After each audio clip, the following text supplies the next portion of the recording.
Comment créer du lien avec ses clients via une présence digitale durable? Aujourd'hui, vous le savez, les ventes physiques, ça se complique vraiment sur ces derniers mois. On voit certains commerçants, certains artisans qui ferment boutique parce que la vente physique représentait la seule possibilité de vendre. Donc aujourd'hui, c'est vraiment un enjeu crucial pour vous de développer une relation digitale durable. Quand je parle de durable, c'est que vraiment, vous pourrez utiliser cette relation. Après, ça sera votre base client digitale et vous pourrez leur vendre et faire connaître vos produits. Donc, comment s'y retrouver dans tous les réseaux sociaux? Aujourd'hui, vous savez qu'il y a moult réseaux sociaux. Si on les recense tous, on en a une cinquantaine peut-être, plus les mails que vous pouvez envoyer également à votre liste de prospects, plus le blog, plus les articles invités, donc c'est-à-dire quand vous êtes invité par quelqu'un qui va écrire sur vous sur la toile. Et tout ça contribue également à votre référencement SEO. Donc c'est très important d'avoir un blog, d'avoir des articles invités, d'apparaître dans certains articles aussi que d'autres blogueurs ont pour compléter le référencement SEO. On reviendra dessus plus tard.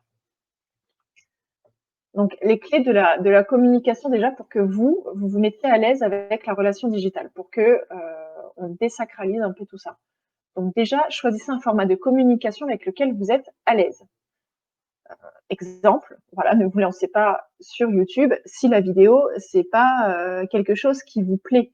Vraiment, ne vous forcez pas parce que si vous vous forcez, ça se ressentira auprès de votre communauté et les gens ne vont pas adhérer aussi bien que sur un créneau là où vous êtes vraiment à l'aise. Si vous êtes à l'aise avec la photo, que vous aimez la photo, bien sûr, Instagram, c'est l'endroit où vous devez être. Surtout que Instagram et Facebook, sachez-le, ils communiquent quand vous postez sur Instagram, il y a quelque chose à cocher pour dire qu'automatiquement vous postez sur votre page Facebook. Donc c'est un moindre effort en fait, vous postez que sur Instagram et automatiquement ça va alimenter votre page Facebook. Également, pour avoir une relation durable avec vos prospects, engagez votre audience. Alors comment on engage une audience aujourd'hui? C'est tout simplement en se dévoilant, en lui permettant de vraiment connaître son univers, son histoire, comment vous avez eu l'idée, comment vous approvisionnez votre matière première, comment, s'il y a une histoire familiale derrière, il faut bien sûr la mettre en avant.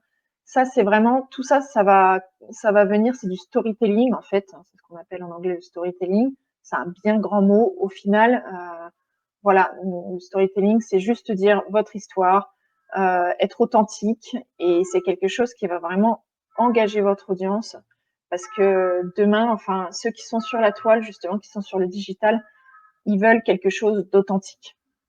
Ils ne veulent plus des gens qui racontent des salades, ils veulent vraiment des belles histoires à découvrir, en fait. Les gens n'achètent pas juste une œuvre, un produit, ils achètent vraiment une histoire qui va avec. Donc, n'hésitez pas à leur partager.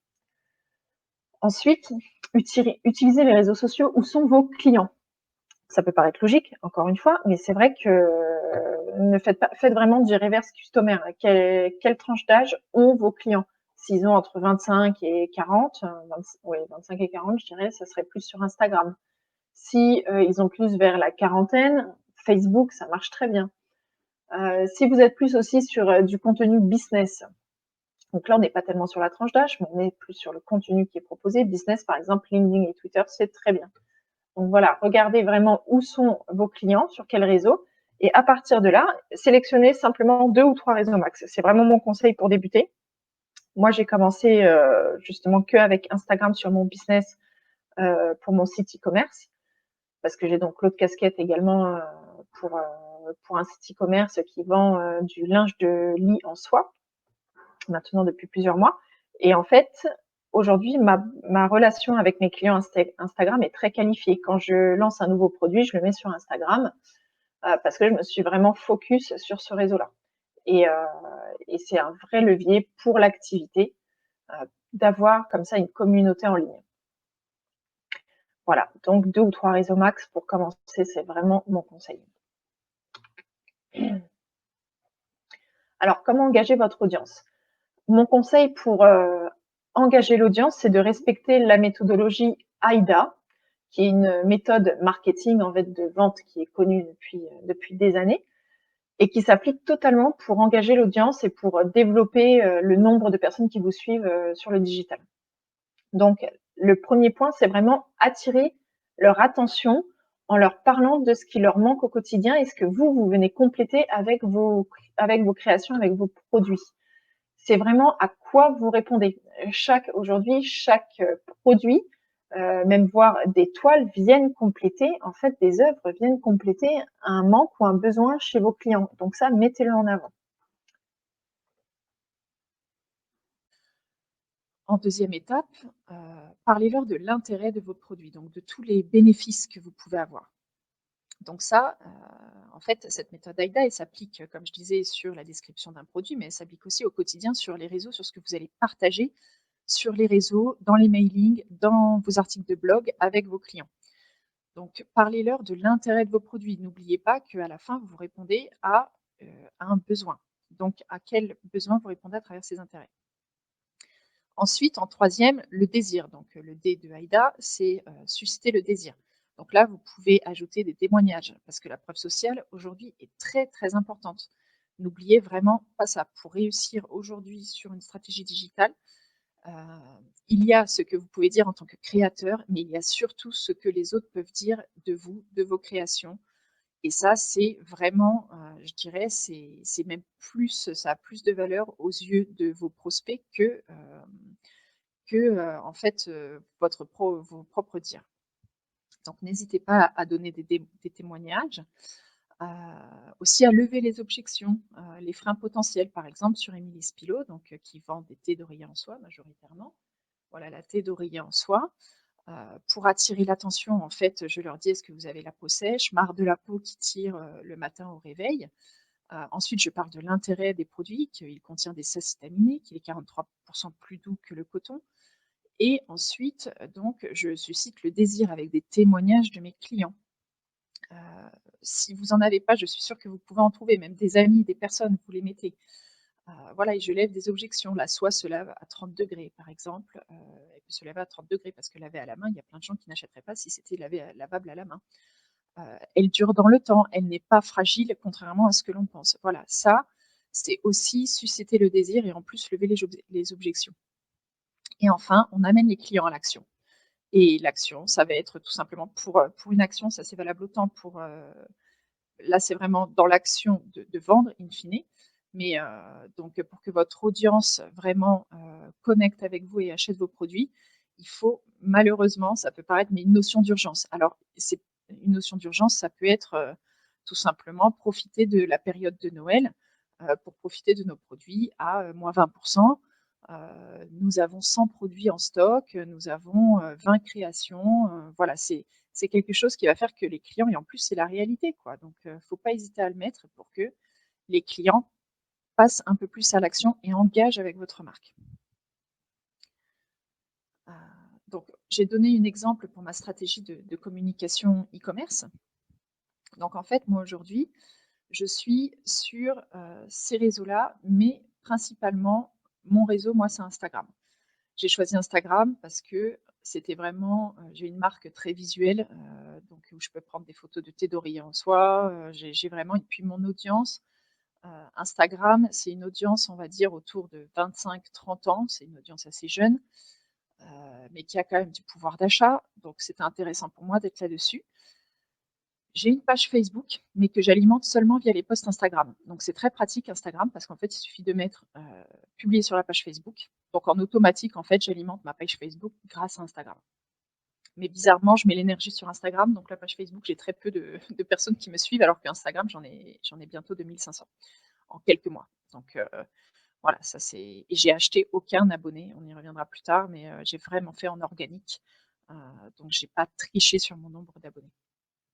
Je suis un peu sur Pinterest, histoire d'avoir une présence. J'ai mis quelques photos. J'ai fait un blog pour le SEO. Donc, sur votre site internet aussi, n'hésitez pas à mettre des articles avec des mots-clés, et également à trouver des articles, en fait, à l'extérieur. C'est ce qui fait que Google va voir qu'en fait, votre site, ils peuvent vous faire confiance parce que des personnes vous recommandent aussi sur leur site à eux. Donc c'est autant aussi important d'avoir des articles en interne que des articles en externe. Et enfin, j'utilise le mailing, donc ça pour le e-commerce, bien sûr, c'est très important. Aujourd'hui, j'ai une base de 4000 clients, 4500. Quand j'envoie un email, je fais plus de 2000 à 3000 € de chiffre d'affaires. Donc, si vous voulez, le mailing, c'est vraiment un taux de conversion super important, enfin, très, ça captive vraiment l'audience. En général, les emails, on les ouvre, si le titre est intéressant, si le contenu si les gens aiment votre marque, ils vont ouvrir, votre email. Et là, après, à vous de respecter un peu la méthode AIDA, de présenter des nouveaux produits. Heu, donc ça, c'est pour tout ce qui est newsletter. Mais après, le mailing, ça peut être aussi automatique et ça peut vous faire gagner du temps. C'est assez intéressant d'avoir des mails de bienvenue, par exemple. Heu, Faire aussi des mails automatiques de parrainage. Le parrainage, c'est un très bon moyen aussi de développer votre marque auprès de l'audience. Heu, donc voilà pour ma stratégie de communication, moi, comment je m'y suis prise. Heu, donc aujourd'hui, Émilie Spilot, si vous tapez Thé en soi, parce que c'est mon mot-clé, donc qui correspond à il y a plus de 15 000 recherches par mois sur Thé en soi, donc je me suis vraiment basée sur ce mot-clé.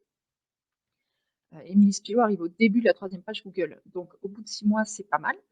Heu et j'ai pas mal d'articles aussi sur Émilie Spilot et par exemple, l'article de Marie-Claire arrive en première page. Donc aujourd'hui, grâce à cet article de Marie-Claire, j'ai quand même, j'ai plus de 15 visiteurs par jour sur mon site. C'est pas énorme, mais c'est vraiment du trafic qualifié. Donc c'est des personnes qui sont vraiment plus, on va dire, tièdes pour l'achat. Parce que ça aussi, dans votre audience, il y aura une audience froide, une audience chaude. Les froids, c'est ceux qui n'ont jamais entendu parler de votre marque. Et les chauds, c'est ceux qui ont déjà entendu parler, qui vont être plus à même d'acheter parce que vous avez commencé à créer une relation de confiance avec eux. J'espère que pour le moment, tout le monde arrive à suivre. Je vais assez vite. Donc, doit-on se montrer sur les réseaux? Ça, c'est une grande question. Je voulais l'aborder parce que moi, j'ai connu ce blocage. Je le connais encore un peu, c'est pas évident, surtout quand on débute.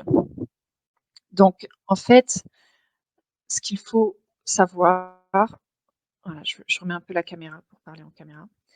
Ce qu'il faut savoir, c'est que quand on n'est pas habitué aux réseaux sociaux, alors peut-être qu'aujourd'hui, ceux qui ont, la vingtaine sont beaucoup plus habitués, tant mieux pour eux. Mais c'est vrai que la génération, d'avant, on n'a pas été forcément habitués à se montrer, à montrer notre visage, à parler comme ça et en fait, c'est OK. Ce qu'il faut savoir, c'est que c'est OK. Il faut y aller progressivement. Il faut s'habituer à son audience, il faut s'habituer à son image en ligne et notre audience aussi s'habituera à nous progressivement. Et vous n'êtes pas obligé de montrer votre visage pour réussir sur le net. Ça, c'est important à savoir aussi. Il y a des marques qui se sont développées sans montrer leur image, sans montrer leur visage. En fait, je vais vous donner après plein de conseils de publication, que ce soit en blog ou sur Instagram. Mais voilà, ne vous bloquez pas, ne vous empêchez pas d'avoir une présence en ligne parce que vous avez peur d'être en ligne, parce que vous avez un peu le syndrome de l'imposteur ou le regard des autres. Ça, on est nombreux à l'avoir. Vraiment, on est nombreux. C'est très dur, surtout quand on est sur des reconversions. Moi, typiquement, j'ai été dans l'aéronautique pendant des années. Aujourd'hui, je pourrais très bien avoir peur du regard de mes anciens collègues, à se dire, mais bon, elle se prend pour qui à se montrer et puis à parler du développement de produits. Mais en fait, déjà, si on se bloque pour ces gens-là, heu, on ne va pas aller très loin et de 2, vous n'êtes pas obligé de le faire aussi brutalement et d'un coup. Ça peut être vraiment progressif. Au départ, vous pouvez juste partager, par exemple, des articles qui vous plaisent, des créations qui vous plaisent, qui sont autour de votre thème. Donc au lieu d'être celui qui crée et qui donne des conseils, vous pouvez très bien aussi, donner aux autres des inspirations que vous avez vues.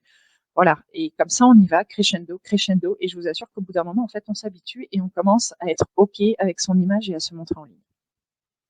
C'était pour le petit credo là-dessus, mais vraiment la clé, c'est de commencer, créer vos réseaux si vous n'avez pas de compte Instagram ou Facebook, de page Facebook. déjà vous en créez une de suite après ce call. Vous passez à l'action et vous le faites. Voilà, sur votre thème et puis au bout d'un moment, ça va s'affiner de toute manière. Vous pouvez commencer avec votre niche et au fur et à mesure, vous allez trouver votre ligne éditoriale, votre branding. Mais ce qui est important, c'est de commencer par contre. Ne vous bloquez pas, OK? Donc je vais repasser. Hop. OK. Donc les idées de publication, comme je vous disais. Alors aujourd'hui, avec ça, déjà, vous pouvez bien, ça va vous faire un bon planning éditorial, hein, que ça soit d'ailleurs sur votre blog, sur LinkedIn, sur Instagram, Facebook, c'est valable sur tous les réseaux, là, ces idées de publication. N'hésitez pas à utiliser des concours. Les concours, c'est vraiment ce qui permet de développer la marque. En moyenne, un concours peut faire grandir facilement vos nombres de followers de 10%.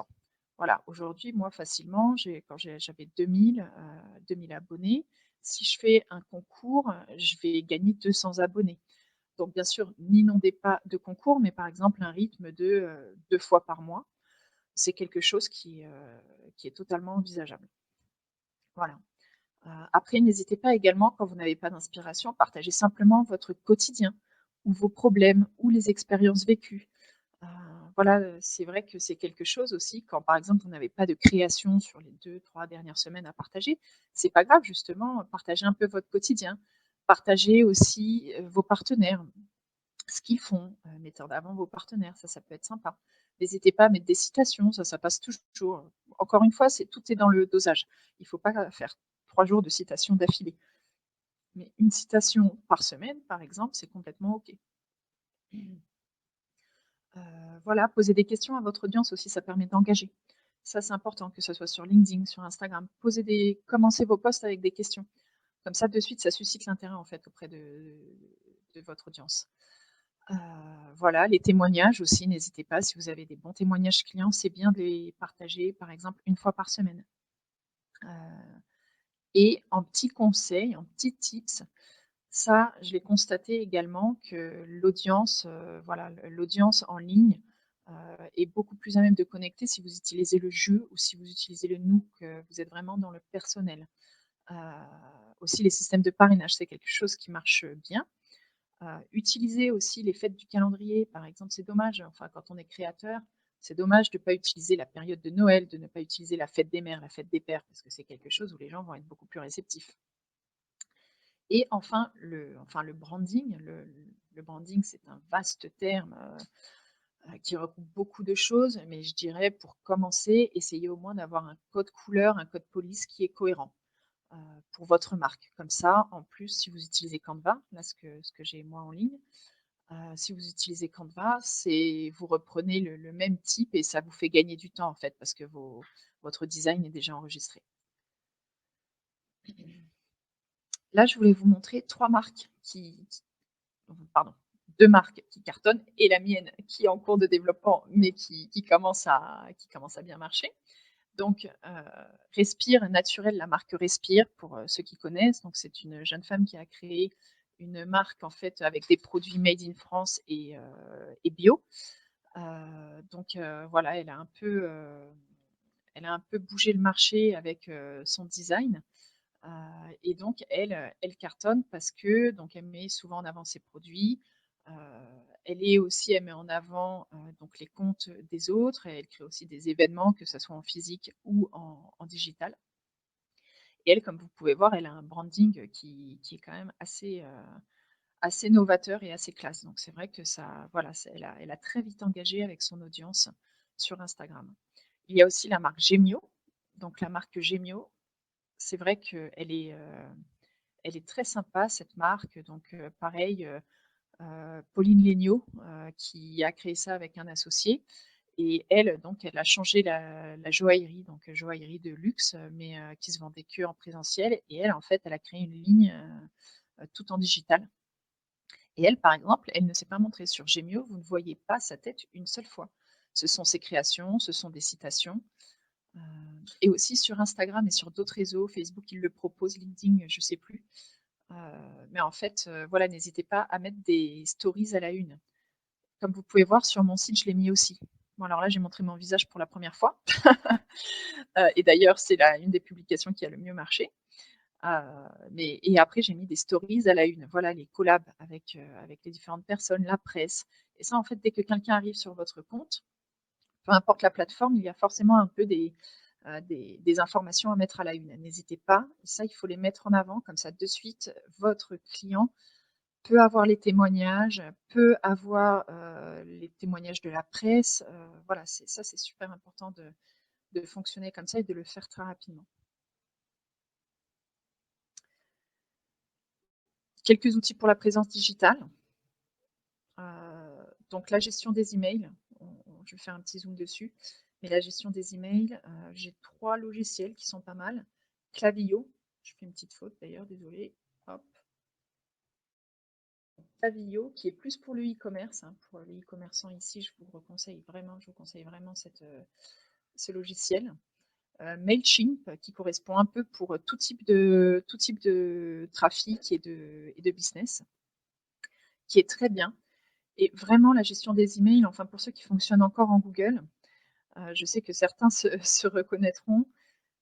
C'est bien, mais c'est super chronophage. Il faut faire des listes après sur des Google Sheets ou sur des Excel. Donc, on n'a pas vraiment le suivi. Voilà, ces listes-là, ça vous permet d'avoir le taux d'ouverture, ça vous permet d'avoir ceux qui vous suivent par les emails, ça vous permet de capter, du coup, on va dire, les 80% des clients qui sont vraiment plus, enfin les 20% de vos clients qui ouvrent 80% de vos mails. Donc ça, c'est très intéressant. Et pareil avec ActiveCampaign, qui ont un peu un concurrent de Mailchimp. Ensuite, tout à l'heure, on parlait des mots-clés. Ça, c'est dans le cadre du référencement Google. Donc, pour apparaître en première page Google, l'objectif sur votre niche.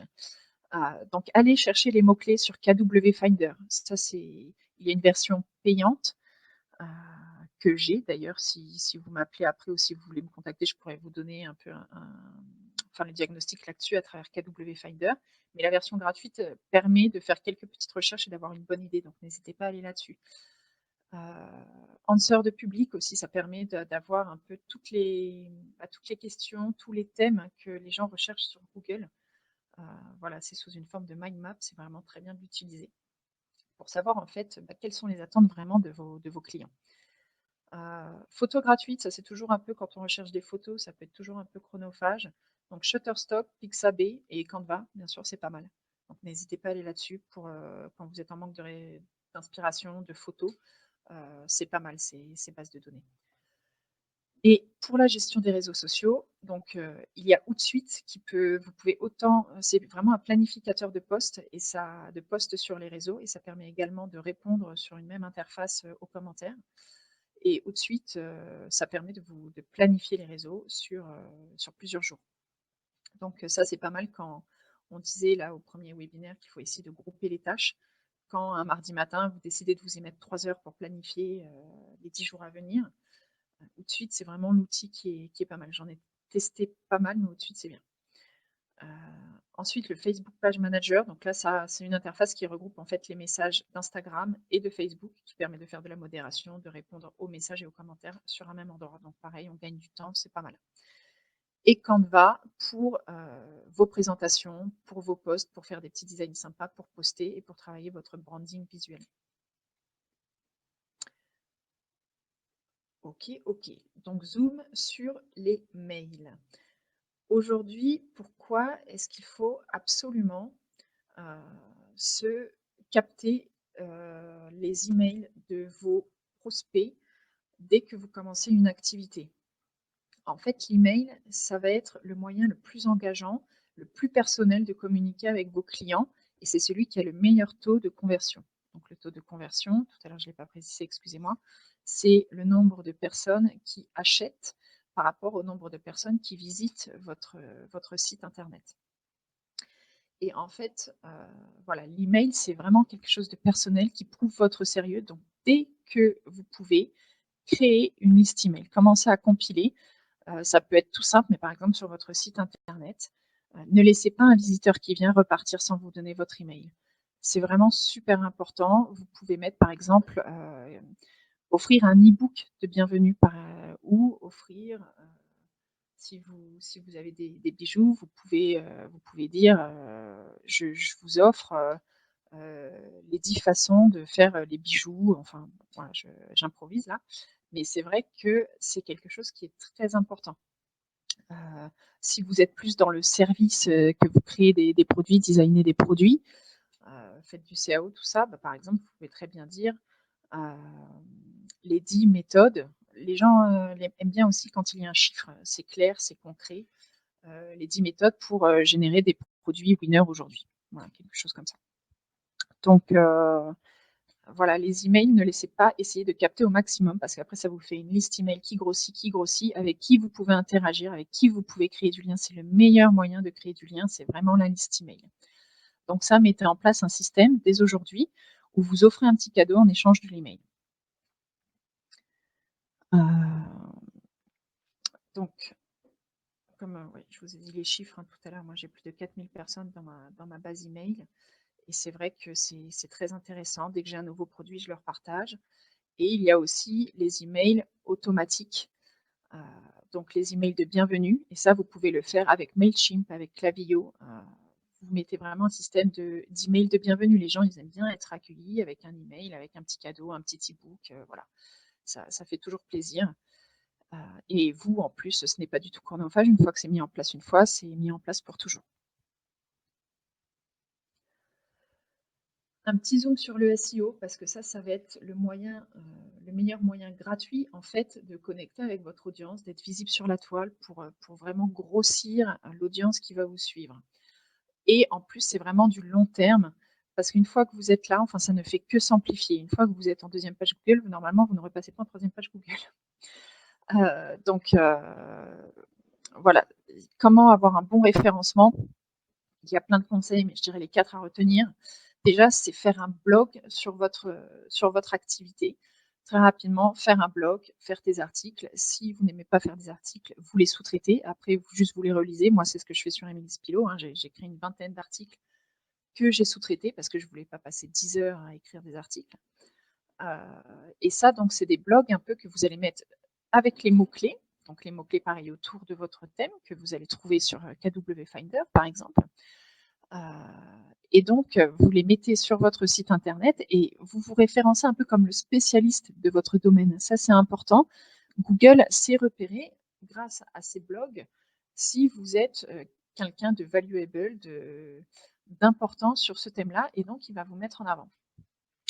Mais ce qui est très important aussi, c'est les articles invités. Comme je vous disais, c'est, le fait que d'autres vous fassent confiance et vous citent dans leurs articles. Par exemple, Marie-Claire m'a cité dans l'article et a mis un lien vers mon site internet en follow. Donc il y a, do follow, no follow, ça c'est les liens qui sont insérés dans les articles. Si quelqu'un fait un article sur vous, demandez bien que le lien soit en do follow. Donc ça dit à Google qu'en fait, il a le droit de suivre votre lien pour aller sur votre site parce que la personne qui parle de vous considère que vous êtes, une personne de confiance, un site internet de confiance. C'est tout aussi important.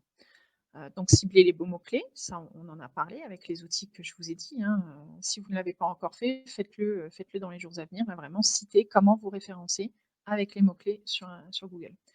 Renseignez Google Console aussi pour ceux qui n'y ont pas pensé et qui ont un site internet. Allez sur Search Console et vous renseignez en fait toutes les datas de votre site internet pour, dire à Google: «Coucou, je suis là, c'est bon, tu peux me prendre en compte».